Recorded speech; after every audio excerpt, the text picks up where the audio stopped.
এসে গেছে আমাদের স্যান্ডউইচ। এটা শুধু স্যান্ডউইচ? ও না, এর মধ্যে আবার চিজ দেওয়া। Bread and omelette. এটা তো ব্রেকফাস্টের আইটেম হয়ে গেল। ভালোই হয়েছে, আই লাভ।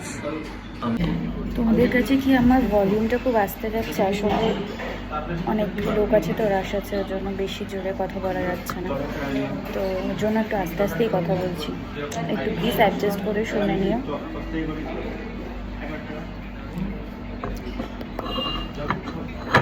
কি গো, কেমন খেলে বলো? ভালো ছিল চিজ আমলেটটা?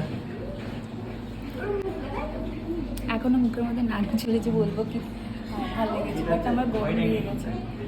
এসি চলছে কিন্তু তাও গরম লেগেছে। অ্যাকচুয়ালি আমি তো খাইনি, ওর একটু হেভি হয়ে গেল ব্যাপারটা। আমি বলেছিলাম শুধু কফি খাবো, একটা চিজ আমলেট খেয়ে ও একটু হেভি হয়ে গেছে। আবার ধরো রাত্রে বিরিয়ানি খাবে, আমি বললাম না পারলে ফুল প্লেট খেতে, একটা হাফ প্লেট খেয়ে নিই, ঠিক আছে। আর কফিটা খেয়েছে, কফিটা ভালো ছিল। হ্যাঁ, কফিটা ভালো ছিল, বাট ওই ইয়েটা অমলেটটা আমি গোটা খেয়েছি, ওই জন্য আমার একটু হেভি হয়ে গেছে। রাত্রিবেলা বিরিয়ানিটা হাফ খাবো, হাফ রেখে দেবো, হাফ আবার কালকে লাঞ্চে খেয়ে নেবো, রাতে আর খাবো না। কিন্তু আমার গরম লাগছে, এত রাশ না চলছে, বেশি খাবো। অ্যাকচুয়ালি কারেন্ট চলে গেছিলো, যার পরে এসিটা অফ হয়ে গেছিলো, এসছে কিছুক্ষণ আগে, এবার ঠান্ডা হতে তো একটু টাইম লাগবে। যাই হোক, চলো, আমাদের খাওয়া দাওয়া হয়ে গেছে, এবার বিল পেমেন্ট করে বেরোবো।